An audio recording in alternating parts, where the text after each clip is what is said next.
wonderful to see you all here on this beautiful day. My name is Laurent Dubois. I'm the academic director of the Karsh Institute of Democracy, and we sponsor this event in collaboration with our colleagues and co-conspirators at the Miller Center. We want to thank them for all their help, and I want to thank Stephanie Georgakis Abbott back there moving chairs, who is the brains behind a lot of this and organized this. And I also just want to take a moment to introduce Albert, who will then be introducing the program. Albert Rivero is a John L. Nell Professor of Politics. He is one of 8 faculty we hired in the last 2 years to be part of the Karsh Institute mission of thinking about democracy and teaching democracy at UVA. He arrived last year and has taught this past year. He has a JD and PhD from Harvard. He works on the courts in American democracy, on public attitudes towards the judiciary, and is a wonderful addition to our faculty. Hasn't had a proper welcome since he arrived in the midst of COVID. So, and Albert is the one who really conceptualized this program and brought us together this afternoon. So welcome and thank you, Albert.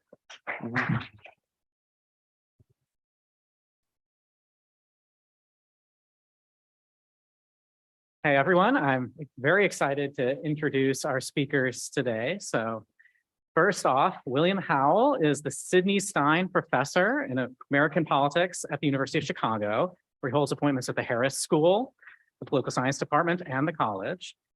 He is the director of the Center for Effective Government at Chicago and co-host of Not Another Politics podcast.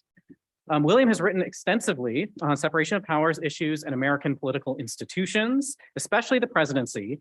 And his most recent book with Terry Moe is Presidents, Populism, and the Crisis of Democracy, which he's speaking about with us today. He's also the author or co-author of numerous other books and articles. He's a member of the American Academy of Arts and Sciences and the recipient of many academic awards. So we're very excited to have William here to talk with us. Joining William in conversation is Rachel Potter. Rachel is Associate Professor of Politics here at the University of Virginia. Her research focuses on the hidden politics of procedure and process in American political institutions, with a particular focus on the bureaucracy. Her book, Bending the Rules, Procedural Politicking in the Bureaucracy, has received several awards. Her other research has appeared in leading journals. She has also testified before Congress. She is a regular contributor to the Brookings Institution Center on Regulation and Markets. And before becoming a political scientist, she worked for a number of government bureaucracies, including the White House Office of Management and Budget, the US Government Accountability Office, and the German Federal Ministry of the Interior. So I'd like you all to join me in extending a warm welcome to our speakers today.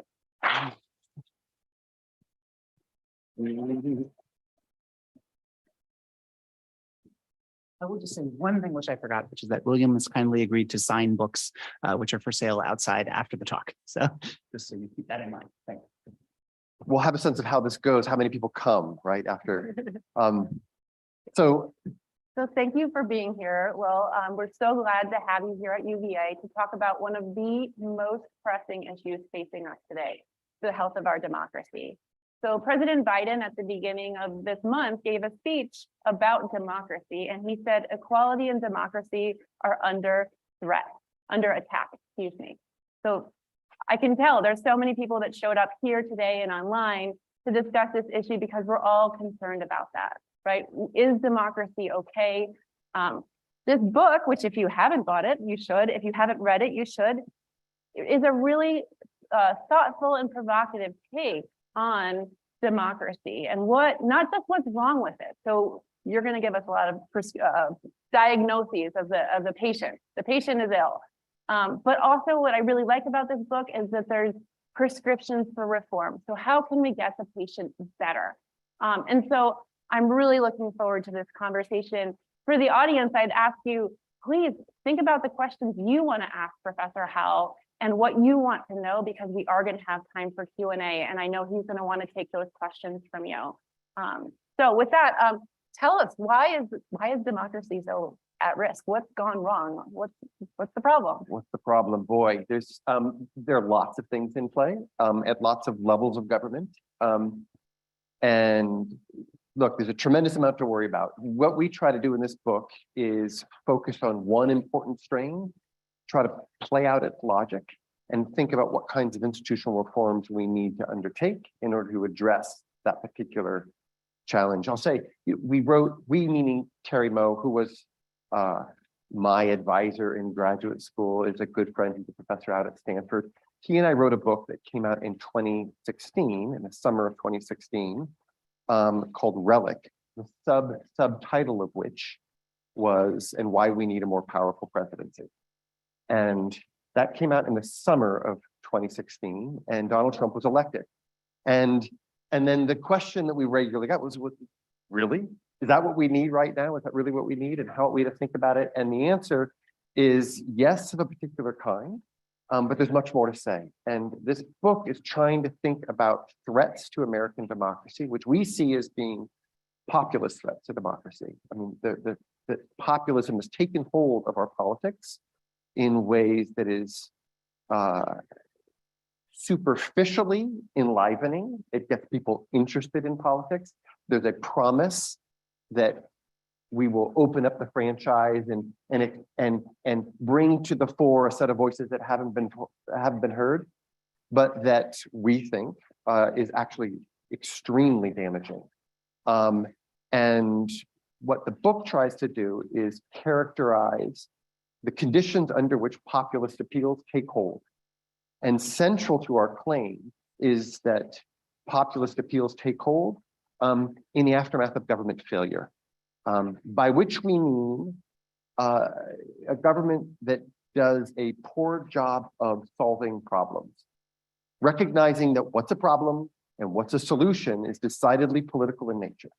This isn't trying to presuppose the government should be in the business of doing X, Y, or Z, but imagine we have a set of conversations about what should the government ought to be doing and come to some kind of consensus as a polity about here are things that we expect the government to attend to. When the government has a hard time doing that, when it fails to do so after long periods of time, the kind of distrust and anger and disaffection that takes hold within the politics, within our politics, is ripe for populist appeals. And so it's not an accident that populists, not just in 2016 here, but around the globe, managed to take hold, and their political fortunes rise when, in the aftermath of long periods of corruption scandals in places like Italy or in Brazil, or the thing that we talk about at some length are the profoundly challenging issues associated with modernity, the introduction of new technologies and population movements, which have put incredible strains on significant portions of the American public that the government has struggled to meaningfully attend to.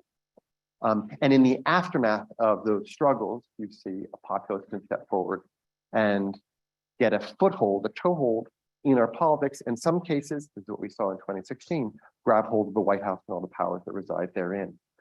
And so what the book then tries to do is try to get some clarity about where does populism come from? It comes from government failure in no small part. It's not the exclusive thing, but it's a central part of the story that we need to grapple with. And then tries to think about a set of institutional reforms that would make for a more effective government, because that's the fix to be looked for, to look to. And we in this book think a lot about relationships between the president and Congress, and how the legislative process might be reformed, how the powers of the president in some ways might be strengthened, read the previous book, but also we hold on to that particular reform here. But in other important ways, that we ought to think about how those powers ought to be curtailed in the service of building a more effective government and thereby shoring up our democracy. So it was mentioned, I run something called the Center for Effective Government at the University of Chicago. This is an effort to think much more broadly than just about presidents and Congress, about what does an effective government look like and what do we need? And I'll say that that is very much in the service of protecting a democracy. So Craig, you're here, the Center for Effective Lawmaking. It's like, how do we get a legislative process that actually works? That is not just in the service of attending to problems unto themselves, which matter unto themselves. It's also very much in the service of protecting our democracy. Because a government that doesn't work is not, and a government that doesn't attend to the needs and wants of a populace is not likely to remain democratic for very long. So those are the ideas that we're sort of drawing upon, trying to put forward. And at once diagnosing, as you indicated, but then also suggesting a set of reforms that we ought to undertake in order to put ourselves on more solid footing when we think about the precarity of our democracy. You put a lot on the table Yeah, here. maybe too And much. no, I'm so eager to get into it all with you. But I want to stick with the diagnosis for a second and talk about populism, because I think we all have sort of running definitions of populism in our head, but you give a very specific definition of populism in the book, and it includes Donald Trump, but it excludes Bernie Sanders, Elizabeth Warren. And so I want to first ask about that, and then tell us a little bit about, haven't we had populism in the past, and why is it so different right now? Great. So I think we're accustomed when talking over dinner about populism to think about it, it's about the people. It's about the voices of the people and about people who have been excluded from our politics and trying to lift up their voices and attend to their needs and wants. And there's a piece of that in the academic definition, which is what we employ here, and that is very much in keeping with the academic literature on populism. Insofar as populists, people who employ populist rhetoric, make a gesture towards people who have been left out of politics, or have been ignored, or been trampled on, these sorts of things. But it's much more than that. And what makes it more than that is not so much that there's a fully fledged ideology or a set of political convictions, so much as it is a kind of posture that one assumes relative to the state and a kind of rhetoric that one employs. And it looks roughly like this. The argument that a populist employs, whether on the left or on the right of the political spectrum, is to say the state is irredeemably broken. It's bought and paid for. It's corrupt to the core. It is rotten. It is a swamp. It's a way of thinking about the state in wholly undifferentiated terms. It's not that it doesn't do things particularly well and how might we reform it. There's no room, time, or patience for that. The populist steps in and says, everything is broken. And the credentials that the populist brings to the fore is it's almost always a him, his outsider status. I stand apart from that wreckage, and I stand to deliver on behalf of your needs and wants, where the state has not just failed you, it has looked down upon you, it has scorned you. And this is the deep concern, is where you start what begins as kind of tantalizing as a way of enhancing our democracy, quickly turns towards a very real threat to democracy. Because what the populace then does is say something to the effect of, and sometimes quite literally, as Trump did in 2016, vest your hopes and aspirations in me. Only I can solve it. I'm the one that can do it. It's about me. It's about the accumulation of personal power, and about then not rolling up one sleeve and fixing a set of institutions or shoring up a set of norms, or saying what we ought to do is say power that's been invested in these kinds of ways should instead be invested in those kinds of ways. It's about at every turn, all the way through, both when one's making a claim for power and then actually exercising power, assuming this disruptive stance, right? It's about sowing outrage all the way through.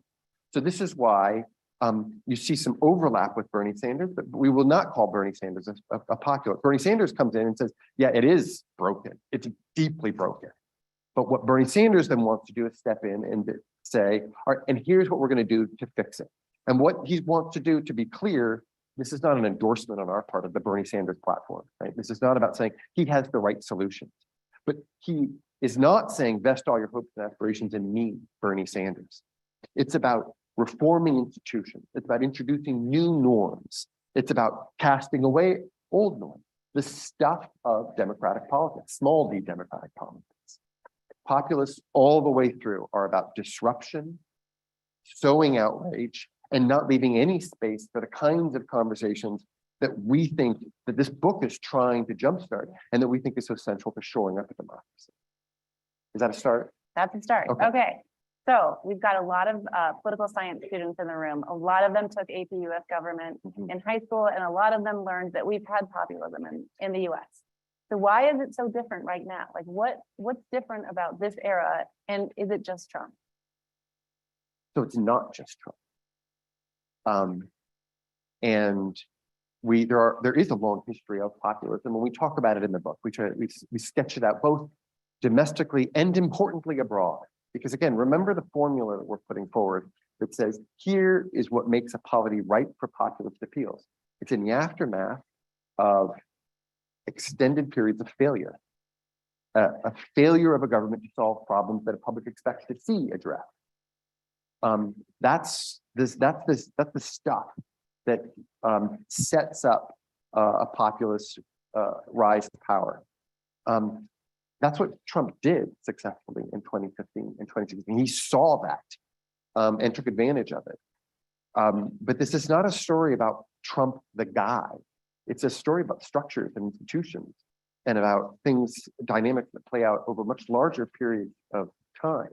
And that's true in explaining Trump's rise to power. That's also true in thinking about what the future looks like. And so we end the book by saying that, and we finished writing the book before the 2020 elections, that look, if Trump loses in 2020, we're not free and clear, because we still are saddled with a set of institutions that struggle mightily to address problems associated with not just sort of concerns on the left associated with climate change, but also on the right in terms of border security and in terms of the economic security of average citizens and people who've been dislocated by the rise of globalization and technological innovations that have made certain industries have laid waste to industry towns all across the country. So these are stories about big modern challenges, which I think really take hold in the 70s. And so we emphasize that modern history. But it's also a history that's been played out. There's a long, long history of these dynamics playing out in South America that long precede the 1970s. It's a story that's played out in Europe with the rise of immigration, in particular in Europe. These are big structural changes that open up opportunities for populists to claim power. And I think what's particularly new is that we had a presidential candidate in 2016 win. There have been populists who have tried to lay claim to the president, but we've seen what happens when a populist actually has the incredible powers of the presidency at his disposal. And what you see is a whole lot of disruption, a whole lot of chaos and destruction. This is, again, not in the service of a constructive agenda that says, okay, things here in DC are broken, let's fix them. It's about at every turn saying, you see, I told you they're broken. I told you they're broken. And the move that then is regularly made is to not fill positions in the administrative state in order to delegitimate significant portions of the federal bureaucracy, in order to talk at length about how parties and the courts and the media are irredeemably broken all the way through. Okay, so I'm just gonna think about this in the sense of, if I think about the two authors of this book, you and Terry Moe, you're both political science professors who study the presidency, and you've found problems in the presidency. But when I go out and talk to people, when I have Thanksgiving dinner with my family, they say, money in politics is the problem. There's too much money. I want to talk about big oil and big agriculture and the AARP, and they're trampling on the little guy. Is that related to populism? Is money in politics a completely separate issue that's ailing our democracy? Yeah, so I don't want to say that our particular diagnosis is the only diagnosis in play, but let me create some space between these two. And there's lots of ways they're connected, but let me suggest one way in which they're different. It seems to me that when we talk about what the purposes of government ought to be and the things that the government actually sets to work on attending to, that's this political space that we kind of black box in this book, right? But that where I think the concerns like those that you've just described are put forward are in the service of saying, no, there are all sorts of distortions in that space, that average people's voices aren't being heard, and the voices of the wealthy are being privileged and distorting the political process in setting the agenda. What we do is in the book is to say, okay, let's just fix what the purposes of government ought to be. Whatever they ought to be, then there's a question about whether or not we have a set of institutions that can meet those hopes and aspirations. And our answer is not at all. And for a host of reasons, which we can talk about. But we don't have a government that, whatever your wishes and wants are, is capable of attending to them. And that failure to attend to them introduces yet another kind of layer of problems, not least of which is opening up space for a populace.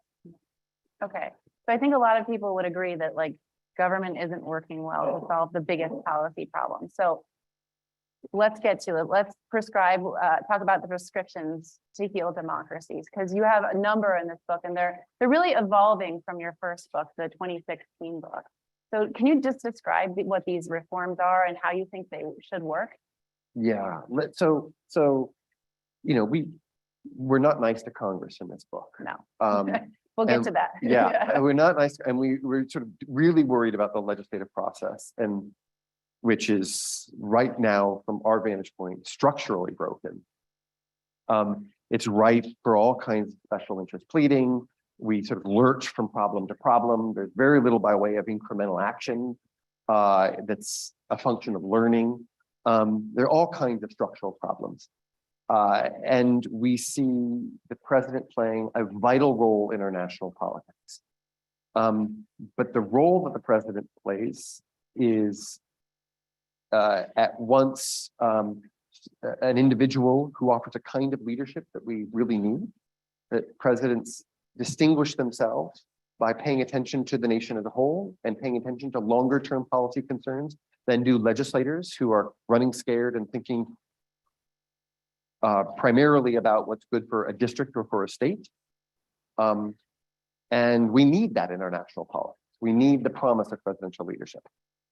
But I've just told you that populism is a real threat, and that when a demagogue assumes the White House, a demagogue can do all kinds of damage. There's real reasons to fear the exercise of presidential power. And so the criteria that we put forward before we get to the actual institutional reforms that we want to advance, I think it's important to be clear about what the relevant criteria are, is to say what we need to do is think about a set of structural reforms that will leverage the promise of presidential leadership, which we need in our politics if we're going to do the work of meaningfully addressing the needs and wants of the public, right? It's just not about just tying up a president in shackles and banishing him to the corner because you don't like the fact that he's conservative or liberal or whatnot. We're not in the business of doing that. We want to think about how do we leverage the promise of presidential leadership, but recognizing that when a demagogue occupies that office, they can use those powers for decidedly anti-democratic, small d, anti-democratic ends. And so we got to hold both of those things. And that doesn't lead us to a set of reforms that are like plain vanilla. Like let's split the difference, not too hot, not too cold, right? Something in the middle. It's that, no, it's more like the way to think about it is there's a two-pronged test, right? We got to think about a set of reforms that will leverage one, but not put us into trouble on the other, right? And so let me give you an example. There's a bunch we got one big one on expanding presidential power and then a whole bunch on limiting presidential power. So I don't want to talk too long, but let me give you a taste of each. Yeah. Okay. I mean, a taste of the one on how we want to curtail presidential power. I'll give you the one that how we want to expand presidential power, which is the thing that stood out in our previous book when we said, and why we need a more powerful presidency. We need it in this particular way, which is to enhance the president's agenda-setting power in the legislative process. The reform that we put forward is one that would give the president the ability to introduce legislation to Congress, and Congress would have to vote on it on an up or down basis. And they couldn't delay, they couldn't just bury it. They're not going to be afforded the opportunity to amend it beyond recognition to make it politically palatable to their bases. They've got to deal with it. Now they can vote it down. They can vote it down and say, no, not you, not today, Mr. President. But we're going to, and instead we're going to do this other thing, but they have to vote on it. That's something which we've done when it comes to fast track authority in matters involving international trade, which we can talk about what the history of that looks like and why we think that history bears upon this present moment. But that's the enhancement of presidential power that we see. It's not about expanding the president's unilateral powers. It's about jumpstarting a legislative process that we see as being really broken and giving voice to the kinds of leadership the president stand to offer in that process, and not just tacking the president down at the back end, allowing him someday her to veto legislation enhancement. Lots of ways. Okay, and the two-pronged test is leveraging presidential leadership, the worry you had about Trump was not that he had a deep bench of legislative proposals that weren't being heard in Congress. That's not the worry when you think about the threat of demagoguery. But that threat of demagoguery is real. And so some of the ways in which we want to curtail the exercise of presidential power is by, for instance, this is something which you've written about and know about a lot better than I do, which is about the politicization of the administrative state, and to think about how we might reduce the number of political appointments that presidents make. There's a big literature that shows that the more you politicize an administrative agency, the less competent it is, right? We're in the game, the game that we're playing here is one about enhancing the capacity of government to solve problems. You have this direct trade-off. So in that regard, in terms of what you get in terms of control, you lose in terms of competence. And you also see, and we saw this, the way that you can politicize the administrative state generally, but particularly the Department of Justice and the intelligence agencies to be able to use those as arms and in the service of the political interests of presidents. That when given to a demagogue is really dangerous to a democracy. So we want to reduce those. There's a bunch of others. We want to get rid of the pardon power. We want to think about how we can curtail the emergency powers of the president. There are interesting ways that you might want to think about checks and unilateral powers. It's tricky, which we can talk about, but it's this balance, each of which are trying to meet this two-pronged test. Yeah, so I think these are really interesting ways of fixing the executive branch. It's not just about fixing the presidency, it's about improving the executive branch. And I guess when I was reading the book, I had the thought that, you know, the first half of the book is really talking about populism and the problem of populism. So you get to the solutions chapter and I'm thinking, how can we keep a populist from getting the office, right? And so my mind immediately went to, should we reform the party nomination process? And so ensure that parties don't run populist. And should we reform the Electoral College, which 5 times has given us a president that did not win the popular vote, but did win the Electoral College vote? So why did you choose to focus on sort of the fixing of the executive? Because I'm worried that, you know, we give you your reforms and we end up with a populist with these tools.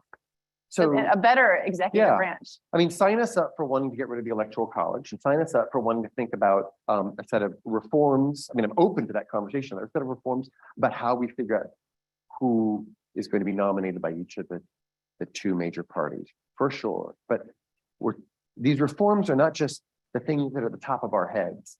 They're with an eye towards the deep structural causes that give rise to populism.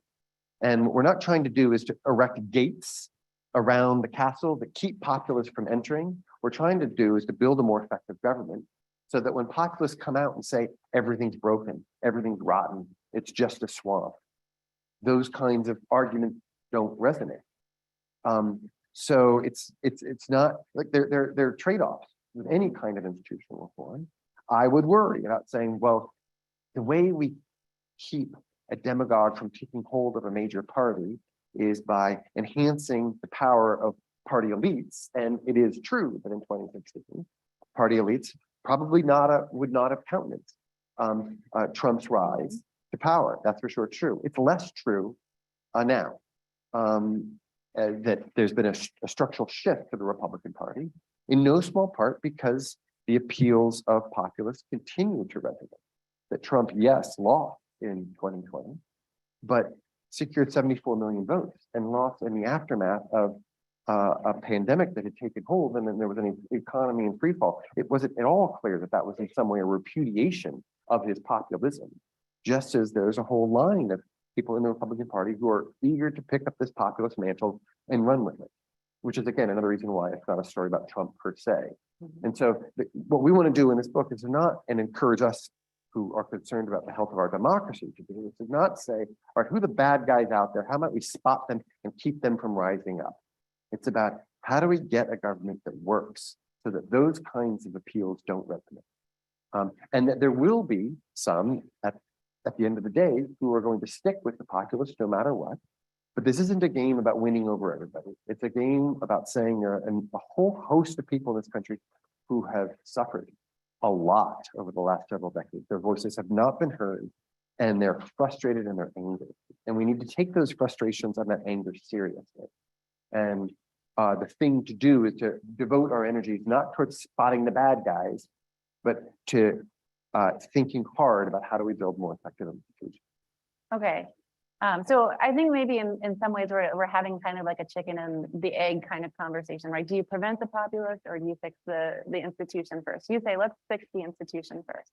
And the way you present it in the book is these reforms are big, right? Limiting presidential appointments is technically probably a lot easier than the constitutional amendment it might take for getting fast-track legislative authority. And so I kind of want to talk about that. Like, how can we really get those reforms? Because in the book, you tell us also, and I think this speaks to a lot of the students we've been talking about that are here, we've been talking about the difference between presidential and parliamentary systems, and sort of these problems are really inherent to presidential systems. And you tell us we can't have a parliamentary system. That's off the table. We can't get rid of unilateral actions. That's entrenched in American democracy now. But these things are mutable. So why are they mutable? Well, they are mutable. The question is whether they're politically feasible. And the answer Right. there is maybe not, right? Okay. I mean, maybe not. Like in the short term, there's lots of, I mean, if I were betting, like, oh, are these things going to be adopted the next 2 years? I'd bet against them. That's just, and we talk at some length in the final chapter of the book about the kinds of forces that are pushing back against not just their adoption, but us even having principled, open, reasoned conversation about them. I mean, the Karsh Institute of Democracy is putting this thing on, and like, how do we get traction on this thing? Yeah. Like, there's your mandate, not just in the service of these reforms, right? But it's how do we open up space to have these kinds of conversations? The presidency today looks very different from the presidency of a century ago, right? That there have been important reforms that have been undertaken. And sometimes they've been undertaken in the aftermath of a general awareness that like our institutions are failing us. This was, I mean, if I look for a model for where we might look for this kind of activity, I would look for the progressive period. And again, this is not to say that the progressives of the late 19th and early 20th century had it right, or that somehow their reforms are the right reforms, or that big government is the right answer. That's not it. The thing to take away that we take away is sort of a kind of a moment of hope in looking at the progressive period. That was a 40-year period in which concerns about institutional reform were front and center, and there was all kinds of action undertaken in the service of building a modern administrative state, right? In terms of opening up the franchise in all kinds of ways and introducing referenda at the state level. I mean, there's big changes, giving proposal powers to the president when it comes to budgets. There have been things that have been done in the past. That's one thing you can point to. The other thing you can point to, again, is that these challenges are real. Like, to say that the government is failing is not a made-up thing. It's a real thing, which lends urgency to this work. And then the last thing I'll say on this front is that some of these reforms require constitutional amendment. Some of them can be done legislatively. Some of them can be done unilaterally. And to my mind, part of then the game when we think about how do we make traction in this institutional reform space is to think about how, look, this is a long game, it's going to play out over the course of a generation, but where can we get wins now in order to build momentum? And that's a very complicated thing. I don't have easy answers to that at all. Like, here's the first thing to do, which will lead to the second thing. But I think that the space is more open with possibility than just a recognition that, well, the Republican Party has been taken over by populists and they're not in the game of institutional reform, one, and two, even quite apart from that, trying to get a larger public to fix its attention on matters of institutional reform is hard. It's a real challenge. Yeah. You said two things there that I want to follow up on. First, you mentioned earlier, and again, those comments referenced Congress, and you are unkind to Congress in this book, and you're writing, and I'll let you explain why, but I want to first note that there's a lot of people in Washington right now, and scholars as well, who are really fixated on improving congressional capacity. So there's a new or relatively new committee in the House, the Select Committee on Modernization, that is like, how can we make Congress work better? And you say, nope, no hope there. Let's focus on the executive. And so why are they And their hopes, I think, are to say, okay, they might diagnose the problem pretty similarly to you, but say, we need Congress to check the executive. We need to balance the branches a little better than they've shaken out over the last 100 years. And so we're going to reconstitute that. And that's not what you don't put a lot of stock in that. So can you say a little bit about why? Yeah. So I'm all for modernizing Congress. Let me first say, like, this is, again, we're not trying to say our reform to the exclusion of all other reform. Like, in all kinds of ways, their practices are antiquated. Their support for staffing is inadequate. The computers that they use they could use updating. I mean, really basic stuff. Yeah. But think about Congress as an institution and the kinds of representation that it channels. It as a collective decision-making body, where you have 535 voting members in 2 chambers representing 435 districts in 50 states. Like, what are they doing? They're looking to hold office and to remain in office. And the way that they do that in no small part is by attending to the interests of districts and states. And we should have a branch of government that represents local short-term interests. We should, international politics. This is not an argument for why we ought to shut down Congress. But when you think about the big structural changes that our country faces, about climate change, about massive population movements, about globalization, and the terms under which we meet those kinds of challenges, we need representation of national long-term interests. And that's, again, that's what the promise of presidential leadership is. And this, and then, so that the argument here is not like, let's, bow before the president.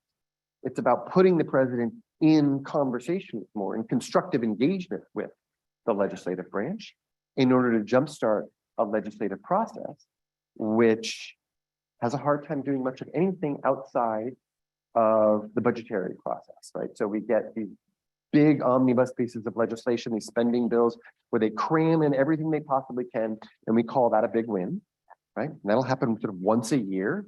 But there are all kinds of challenges when you think about our ability to build rational structures that are meeting national, international challenges that are complex and play out over long periods of time. Can I give an example? Yeah.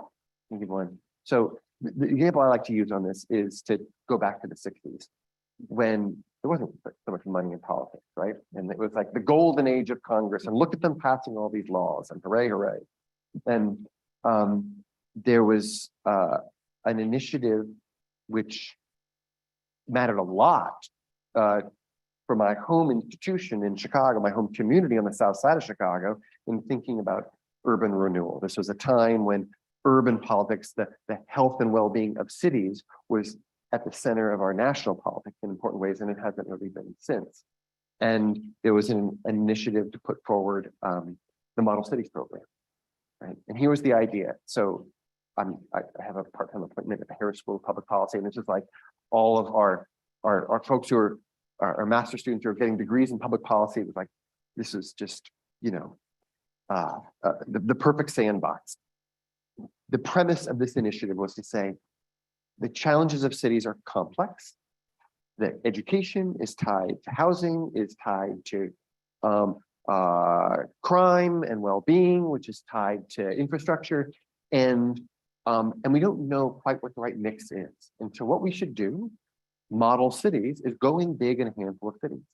We should go in big, and we should make some deep investments in those cities and see what lessons come out of them, so that that can inform our subsequent policy making in order to solve problems, right? So we're going big into Detroit, into LA, into New York City, and let's see if we can't make a difference there, right? So there's a blue ribbon commission coming out of the Johnson administration that says that's what we have to do. That's handed over to Congress. What does Congress do? Congress's first response is to say, well, I got a city in my district too, right? And I've got a city, and I've got a city in Wyoming, and in North Dakota, and in Florida, and so what starts out as a handful of cities going in big turns into north of 150 cities where we go in a little bit. And they lay claim to a few bit of resources, right? And there's no learning that follows. There's no impact that follows, and a little bit of money is spent. And that's born not of the perverse role of money in politics, it's born of the institutional incentives of legislators that are going to Congress to be able to say, no, no, no, I've got to represent my district, my local interest, and lay claim to them and bring them back home. And that's an important feature of our politics. We shouldn't jettison it, but that's what we've got, first and foremost, when you think about how we're going to attend to big national problems. And so looking forward, we're going to make headway on something like climate change, big population movements, global challenge of social globalization. We can't just think about them in terms of their local instantiations and add them up in ways that we would get in Congress. We need to think about how we leverage a different kind of viewpoint in the service of policy change.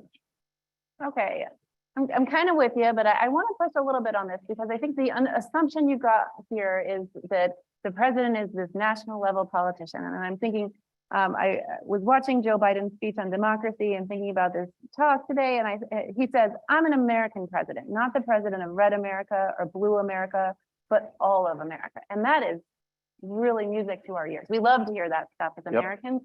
But is it actually true that presidents do that? We have a lot of research in political science that says presidents tend to give things to the people who share their partisanship, right? So Democrats are going to do better under Joe Biden than Republicans. And I think this tendency in a highly polarized electorate is like really strong for presidents. So I guess I'm a little less hopeful, and I'm like, I think a lot of people look at Congress and the president and think, shouldn't they be working together to solve these problems? That's what the Constitution said. And I know critical of the relics of the Constitution, but isn't there some hope in both institutions kind of doing this because they both suffer from these biases?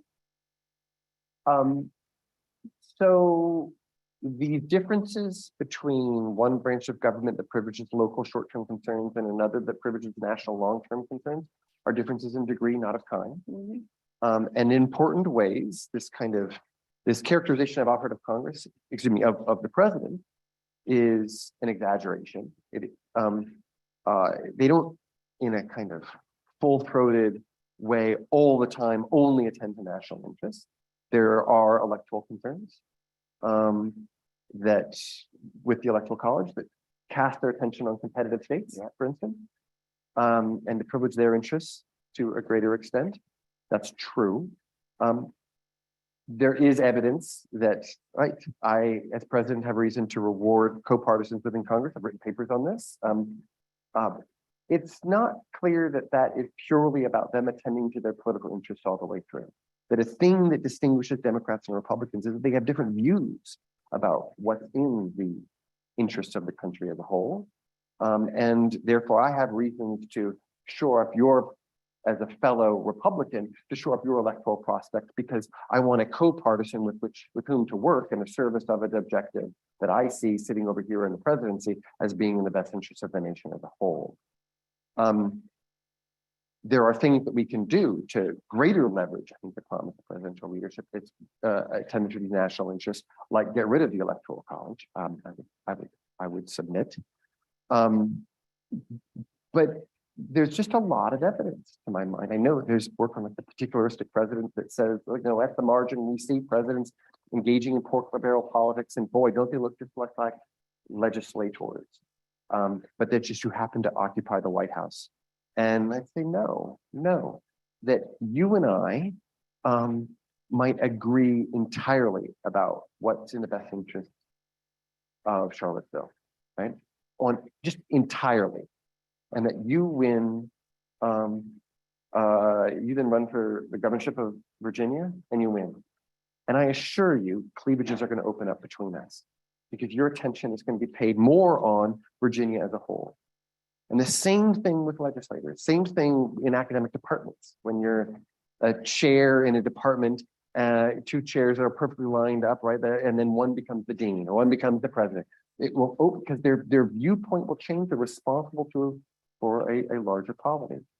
They therefore talk about issues in different ways. They're responsible to different constituents, and that is as it should be. I mean, the hopeful piece is we need both those kinds of representation of the local short-term interest in Congress.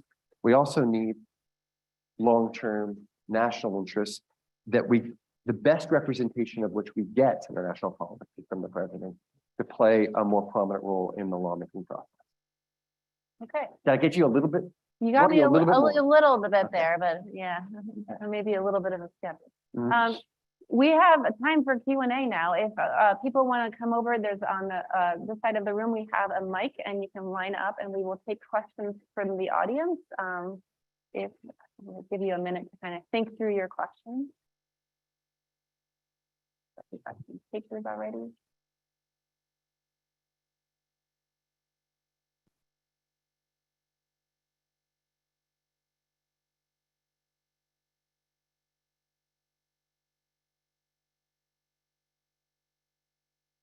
Hi, my name is David Walsh. I'm a postdoctoral fellow here at UVA and a historian.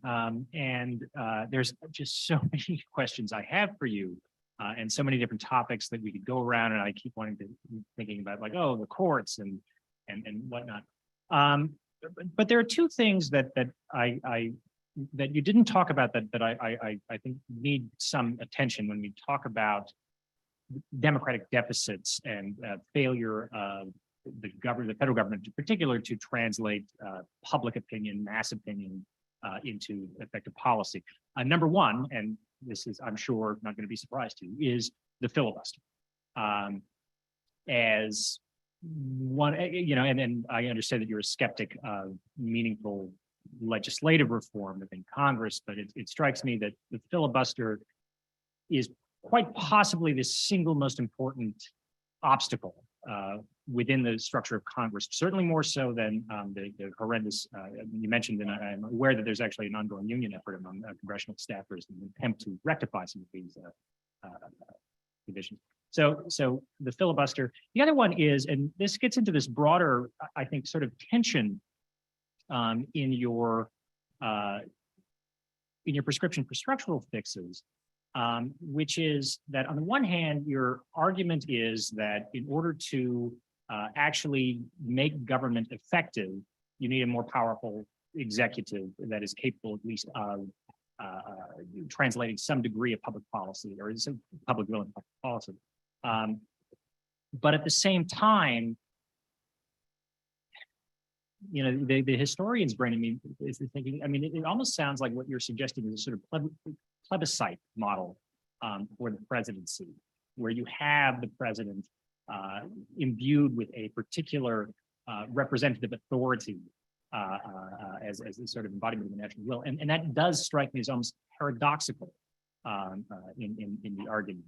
But paradoxical in what sense? Paradoxical in the sense that if the point is to, and I apologize, I'm not being super articulate here, but if the point is to prevent a kind of populist backslide, then how do you do that by focusing on reforms that center specifically around the executive as the sort of embodiment of popular will in the first place? Does that make sense? Yeah, I think that the president in our telling, great questions, thank you, is both like the solution and the problem, right? It's the problem insofar as when a populist claims hold of those powers, our democracy's in real trouble, on the one hand. On the other hand, the answer is not to say, how do we push the president off to the corner and make sure that he, someday she, someday they have some meaningful impact on the doings of government. We need to harness the kinds of leadership that they stand to offer. And so that's the two-pronged test that we're trying to attend to. The filibuster, yes,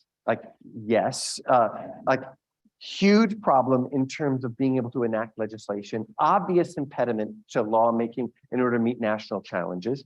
Quite agree. When we talk about fast track authority, which is the model for the one endowment that we want to give the president, is a space in which the filibuster is set aside. And we would have it be set aside for presidential proposals as well. That it's going to be under our proposal, it's on a straight majoritarian basis that the House and the Senate vote. But it keeps in place the check that the courts, you mentioned the courts, stand to offer on presidential power. It keeps in place the checks that independent, quasi-independent administrative state stands to offer, these kinds of things. But even if you get rid of the filibuster, you still have a branch of government that, again, is attentive disproportionately to local short-term interests. And so, yes, getting rid of the filibuster opens up the space of possibility. It's less clear that it's obviously in the service of effective lawmaking, by which we mean a construction of laws that are going to meet big, complex national, international challenges. So we will then see the passage of major legislation. But are we going to get the kind of leadership that we need in order to meet something? I mean, I would say if you're worried about climate change and you see the government playing an important role in attending to it one way or another, the only game in town where we're going to see that kind of leadership is coming out of the White House. Because at the local level, within Congress, it's going to be about the articulation of local interests all the way through. And so, yes, they may do something, action may be taken, funds may be spent, but it will be in the service of attending to local interests. And this is not a local problem. Likewise with globalization, likewise with population movements, when we think about how to attend to them. And so that's where, yeah, again, sign me up for the serious-minded conversation about the need for reform to the filibuster. But we're trying, when we think about the failures of government, what we really again have in mind are not just the failures of government to attend to local issues, but these big structural challenges. Okay, I have a question from our web audience. This is from Sid Milkis, who is a presidency scholar in the political science department here at UVA. He says, hasn't the progressive view of the presidency, the steward of the public welfare, as Theodore Roosevelt exuded, been lost? The president has been drawn into an aggravated partisanship. Therefore, don't presidents who presume to speak for the whole people represent a faction? Isn't this a peril of presidentialism, which Juan Lins noted for more than 3 decades ago? Oh, Sid. Sid, who's written more about like the populist era and his thoughts really deeply about these issues. Yeah. I mean, he's really terrific. It is a kind of promise, what we're articulating is a kind of promise of presidential leadership that took hold in the populist period. There's a reason why power shifted in important ways to the executive branch during the progressive era, because these ideas took hold. John Dearborn has a terrific book on precisely this, and then points out that they lost their currency in the aftermath of the Vietnam War and Watergate and the congressional resurgence in the early 70s. And I'll say what happened during that period is that these kinds of arguments don't have the same kind of purchase that they had during the progressive era. But there isn't the shift towards dismantling the powers that the president has. It's the resistance takes the form of an unwillingness to grant new powers. I'll say this is again where the move that we want to make is rekindle this view, is to say the progressives were right in an important way. They really were right that there is a promise of presidential leadership that we mustn't lose sight of. But we need to ensure that the powers that presidents are given are in the service of that, not in the service of like the pardon power, which has nothing to do with effective government or problem solving, and that in the hands of a demagogue are really problematic. And so this is why we want to think about a modern presidency for modern times, and that both of these arguments are true. We should fear the president, and we should see that the president has something to offer, and we should recognize that the president is embedded in a constitutional order that implicates the bureaucracy, that implicates Congress. It's not just the president all by himself, right? It's about how the president interacts with these adjoining branches of government. So where does that leave us? Sid, we have to keep talking, right? We have to keep talking. Okay. Yeah. All right, let's take a question from one of our members from the audience here. Hi, I'm Jake Calhoun. I'm a grad student in the history department. I really enjoyed your book. And after hearing you speak, I guess I had a quick question about your term efficacy, like, the passing legislation, how efficiently can it get passed through, and particularly your emphasis on progressive era. Because in my mind, I'm wondering, what would you say to someone who would maybe push back and say, okay, how much does efficacy mean passing legislation that appeals to white America specifically, to the detriment of minority groups in America, because the progressive era is notoriously probably the lowest point of race relations outside of enslavement. Yes, yes. So when we think about effective government and attending to the needs and wants of the people, I think what we mean in the book is the country as a whole. There are communities that are not just about white Americans in the industrial belt that have suffered. They're the ones that shift over in important ways to the Republican Party that give rise to the Trump presidency, and that has put, in our view, democracy on its heels. But when we think about a government that works, we need to think about this decidedly about all kinds of communities. So we're taking, I take these lessons. I live on the south side of Chicago, and we're doing work through the Center for Effective Government. I'm thinking about this at the level of Chicago, which is not a story about the mayor per se, but it is important ways. We're doing work right now thinking about the design of the city council, which has chopped up our city into 50 different wards, and made it all but impossible for people on the south and the west side to lay claim to the attention and the resources of the north side and the downtown. And how might we think about structural reform in the service of the interests of communities that have, at the local level, in a long-standing way, have been left out and set aside. And there is anger and disaffection there in our local politics, which does not bode well for the health of Chicago city politics. And so that's why, I think all this book is about what happens at the national level, right? And presidential powers. We're two presidency scholars, Terry and I are, but that we think that these lessons carry all the way through in important ways. And that a thing that ought to happen, when thinking about the need for institutional reform, is again to think about how the people who sit in different stations of government aren't just wielding generically different types of power. They have very different perspectives. And we need to keep those perspectives in mind about how we want to leverage them or reduce them in the service of problem solving, in the service of actually getting something done. That the challenge before us is not just about whose views are represented, whose voices are heard, but what's actually done on behalf of communities, whose problems are actually solved. And we want to hold that up and say, we should be holding our political institutions to those standards, and a failure to do so and to demand reforms in the service of effective government will lead to the degradation of democracy. These are fantastic questions. I have another one from the webinar audience. Can you talk in more detail about the role of executive orders and their effect on the American presidency and democracy? Yes, I can. Yes, like here you go. That's a song. I've written about unilateral powers of the presidency. That was my first book, thinking about when presidents can issue executive orders, how they do so. Let me say a couple of things with regards to unilateral action as it relates to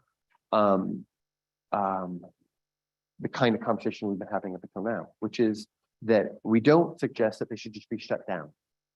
It's hard to see, given the ambiguities of legislation and the need for kind of flexible action, that you can have a democracy wherein there isn't some room, some space for unilateral action being taken. The open question is what kinds of checks are put on the exercise of those powers, and how hopeful ought we to be about the exercise of those powers. And I'll say there's lots of reasons to worry about those powers. When you think about when a demagogue occupies an office and deploys those powers, watch out. And even when a demagogue isn't occupying those office, that kind of occupying the White House, that executive orders are more narrow in scope and more short-term in duration and more vulnerable to subsequently being amended or overturned. And so when you think about effective lawmaking, meeting the kinds of big challenges, the idea that even a well-meaning, small d Democratic president is going to do it through unilateral action, not so much. So this is a real conundrum, I think, in this space. It's not a story about just shutting them down. We can't do that. On the other hand, the idea that we should double down on those is really problematic. One area in which we find it particularly concerning when we think about the exercise of unilateral action has to do with the deployment of emergency powers. That presidents can lay claim to new powers by virtue of simply declaring an emergency and saying, we got an emergency on the southern border, or we've got an emergency on climate, right? Which is what you might think a big D Democratic president might do. And therefore, I'm now going to do a bunch of things that would not withstand legislative scrutiny. That's really problematic. There are some, to our mind, some basic structural changes that could be made that, for instance, give the president the ability to declare a national emergency, but you have to get a positive vote within Congress within a set period of time. And if you fail to get it, then those powers automatically lapse, right?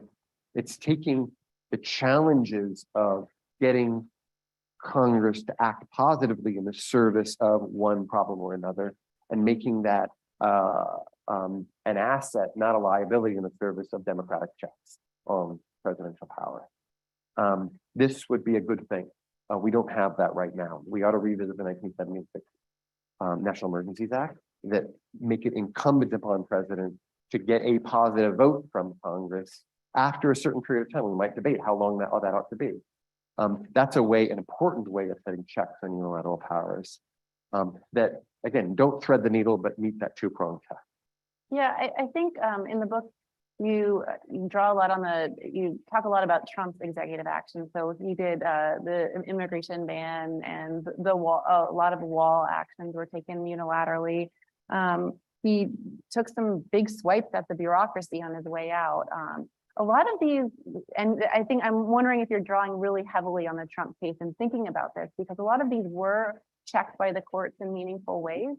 And that's an argument in your favor that we should keep unilateral action. Look, the courts can restrain them. But at the same time, one thing we knew about the Trump administration is they brought in a lot of outsiders that didn't really know a lot about writing executive orders well.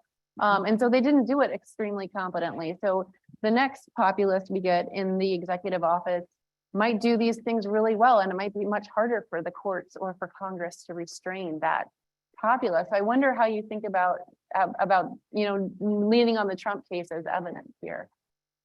Yeah, I mean, I think what we saw with Trump is an example of what happens when a populace occupies the White House.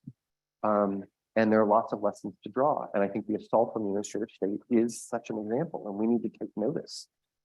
It isn't just an unwillingness to make all kinds of appointments. It's also a deliberate effort to marginalize, not to just constrain, not just to limit, but to marginalize, that to take a hatchet to the administrative state. And that will have long-term consequences. Now, in all kinds of ways, it's also true that the Trump presidency was checked. Trump just didn't have his way all the way through. And so one might take a certain amount of comfort in that. We don't take that especially far. Yes, there were checks, but boy, the damage was really real. And with regard to this particular concern, this is why we think that the need to reduce the number of political appointments that presidents make is an urgent need in order to curtail that kind of abuse of authority. Got a question from the audience here. Hi, thanks for coming today. So obviously past periods of populism didn't last forever. You said there's a lot of people who are ready to take up the populist mantle. So in the midst of that, how do we move on from this kind of populism? How do we move on? From this kind of populism, Yeah, I mean, our strategy here is to say not name and shame the populists. I mean, there's a role for that, right? There actually is a role to say, no, this is decidedly anti-democratic. We will not countenance this kind of abuse of authority. There's a role for that. There's another kind of strategy that we're emphasizing here in this book, which is about, take the oxygen out of the room that the populace depends upon, right? Which is to say, address the source of the anger that populists are tapping into. Take it seriously. And the anger is born in part of government failure. And so, that's the call to set to the work of institutional reform. I'll say it's a hard thing to pull off because the populace, the kind of energy of a populace is to get you riled up, to feel a kind of urgency, and I want to do something now, right? I want to do something now. What's the action I can take? And the work of institutional reform is all about trade-offs. It's all about thinking about systems, and it requires a kind of level-headed, kind of staid, rational exchange, which in some ways isn't made for this political moment. And yet we think if you take this political moment really seriously, That's where the action is. Because, okay, so Trump gets indicted and then he is no longer viable in 2024. And we would say, you don't get to declare victory. That doesn't mean that populism goes away. Because there, again, as you pointed out, and I think is a real thing, which is that there are plenty of folks who see that as the ticket to their political ascension, and are they're lining up to carry forward in ways that are more disciplined, in ways that are not saddled with business entanglements. They're really about the claiming of presidential power in the service of dismantling a democracy. And we should be really worried about that. Speaking of lining up, we've got a queue forming over here, Liam. Hi, my name's Liam. I'm a grad student in the politics department.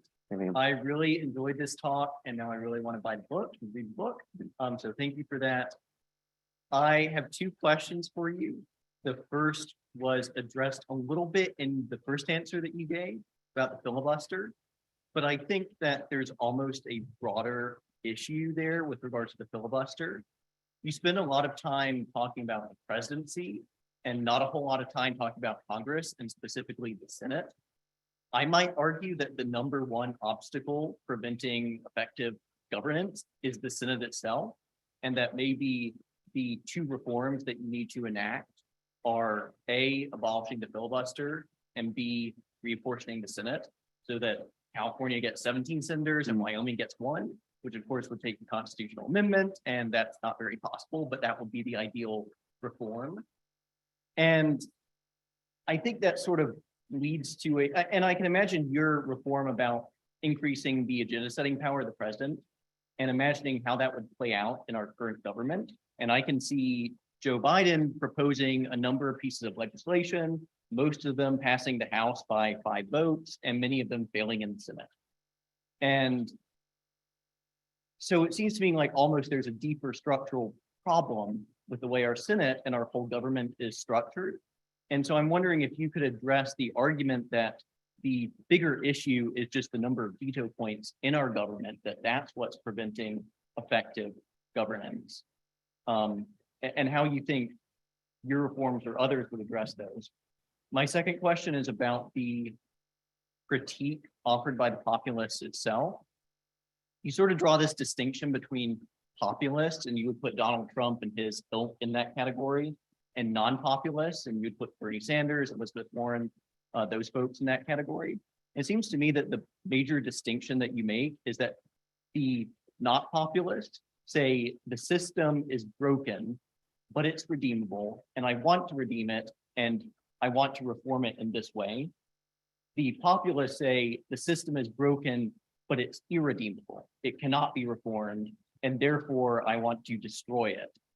And maybe that's genuine. Maybe they genuinely believe that it's irredeemable. Maybe it's disingenuous, and they're really just using that rhetoric to gain political power. But I almost worry, what if the populists are right? I'm struck by the seeming paradox that is the fact that because our government doesn't work, we need reforms, but also because our government doesn't work, we won't get reforms. And so I really worry that reform just isn't possible. And that's a scary thought, because the consequence is if you assume that reform is not possible, what avenues are you left with? And so I'm wondering if maybe you can reassure me a bit, and maybe you can offer some prescriptions for what the path forward to that kind of reform, given our current government, could look like. good grief. You've got your finger on like some profound challenges as we think about what does it mean to constructively move forward. If you're in the business of institutional reform, you're still working within a set of institutions that are problematic. And so how is that possible? Is that possible? Where you can find some reassurance, again, is the thing that we said earlier, which is that our institutions that we have today are very different from the institutions we've had in the past. For better or for worse, they've changed in important respects, that reform is in that way possible. One can make the case again, I'll go back to the Carson Institute. You guys are, like you're saying, we've got some assets with which to work. You guys are coming to this room to talk about how do we attend to threat to democracy, at least with an eye towards something might be done about it. I don't want to give away the store and to say that the populists are right in the sense that it is irredeemable in that there are no institutions that might better attend to the interests of a public and do a better job of solving problems. I think at the margin, we can point towards things where we actually have an evidentiary basis that suggests that if we redesign these institutions, we would have a better democracy, a more secure democracy, a more representative democracy. And that the work that stands before us is how do we advance it? But your challenge lingers, which is, okay, so in order to get that, we don't get to just sort of throw all the institutions aside. I mean, we could and start anew, right? We have to work within a set of institutions that are themselves a problem. And that's a very real challenge. And I don't think there's a universal answer. I think there's some local answers, like how do universities do this work? What role do they play in this? There we are. So along with a number of other entities. The bit about the Senate, I agree.